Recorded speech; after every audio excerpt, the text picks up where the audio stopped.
welcome to part 2 of my top 10 begonias. If you haven't listened to part 1, stop, go back and listen, because in that initial episode I explain the concept. I'm not going to go over it again here, other than to say that when I told my family I was doing a top 10, they could not believe that I wasn't giving them in a particular order.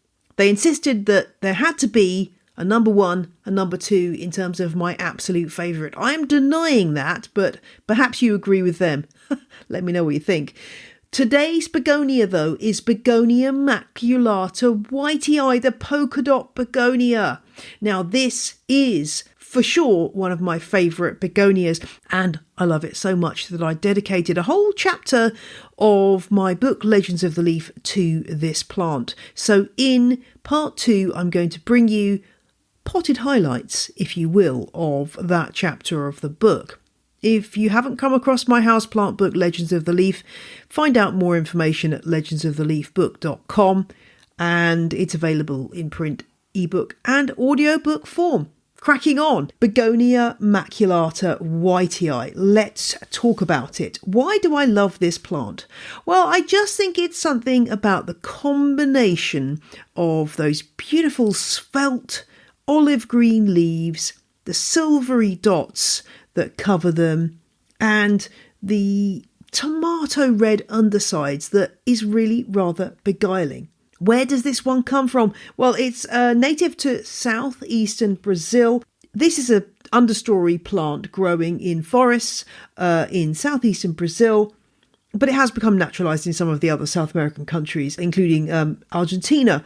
And interestingly, the type locality for this plant, type locality just means the place where botanists found it when they went to describe it and found the very first specimens, was actually a mountain called Corcovado in central Rio de Janeiro. This may not be a name that's familiar to you, but actually you will know this mountain because it's home to the large statue of Christ the Redeemer. That is one of the distinguishing features of this incredible Brazilian city. And it was first described by the Italian botanist Giuseppe Radi in 1820. He'd done a trip to Brazil in 1817 and brought back more than 4,000 specimens. It is presumed that this was one of them. I must put to rest a rumour, an internet legend that is, as far as I have managed to establish from my research, completely incorrect. It concerns the luxury shoe designer Christian Louboutin. You'll see all over the place. In fact, I saw a piece reciting this rubbish today, that Christian Louboutin was inspired by seeing a Begonia maculata Wightii to design his red-soled shoes. I went into great detail trying to find a source for this information, and I have not found one. I do not think it's correct. If you can find source material that actually goes back to Louboutin himself, I would love to know. The explanation that I found was that he saw his assistant putting on a bright red nail polish. But obviously the idea that this plant is linked with a luxury designer has obviously given it a bit of an extra cachet. Now, the other thing that you might want to know about this plant is that actually the polka dot begonia is not a name that it had until fairly recently. It was mostly called the trout begonia or the clown begonia. And, in the past, the polka dot plant, well, that would of course refer to the plant Hypoestes philostachya, the Madagascan foliage plant with the dark green leaves with pale baby pink splashes on it. A totally different plant.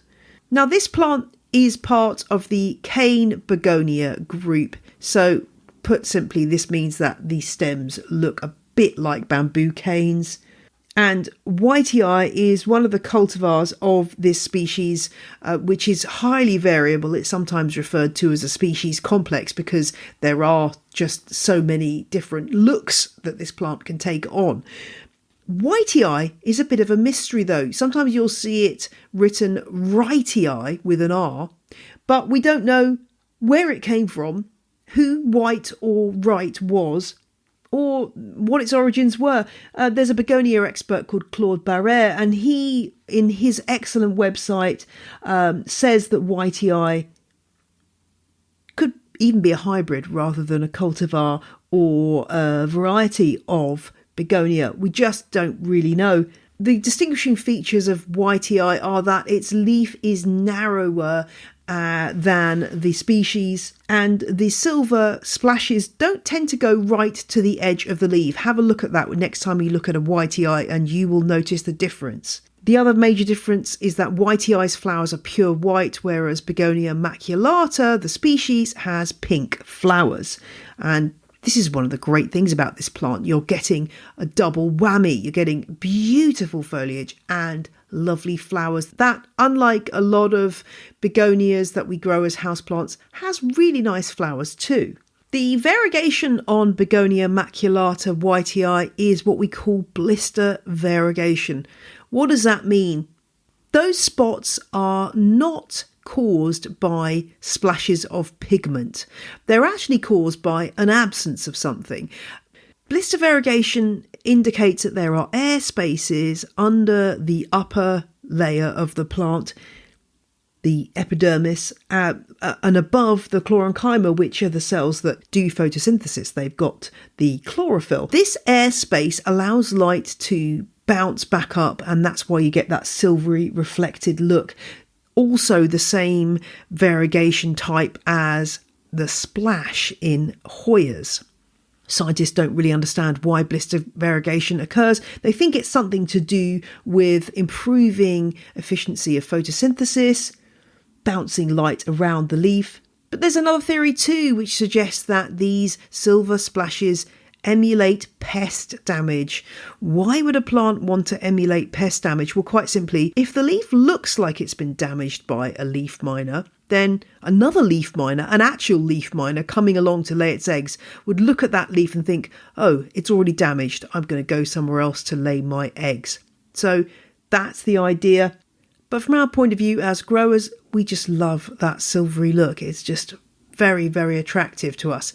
One other thing to say about this plant, when you see this plant on Instagram, quite often it looks like it has dark green leaves.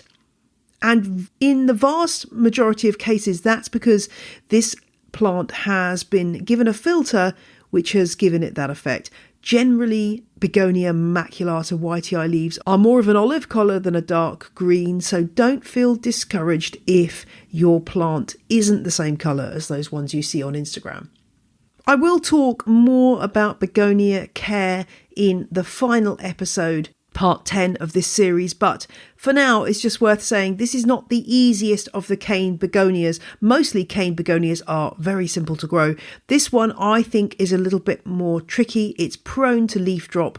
The trouble is that often if you buy it as a small plug plant or a small size, that's when it's most vulnerable and when it's most likely to not last the course. If you can get it past that young juvenile stage and get it to a big size, it's way easier. I'll go into this in more detail, but my major suggestion for this plant would be a really quite free draining substrate and watering often. So keep the substrate ridiculously free draining, and then you can add quite a lot of water without it troubling the plant. I'd also advise you to take cuttings regularly, so if the parent plant does go plonk, you've got some backups. So that's Begonia maculata Wightii. I'd love to know what you think about this plant, whether it's one you love or hate. If you want to find out more about it, there's a whole chapter in Legends of the Leaf, as I've said, and do go and check out the show notes for more about this and yesterday's plant, Begonia baueri, and you can follow along with the series. Part 3 will be coming out tomorrow. Until then, grow some brilliant begonias. Bye!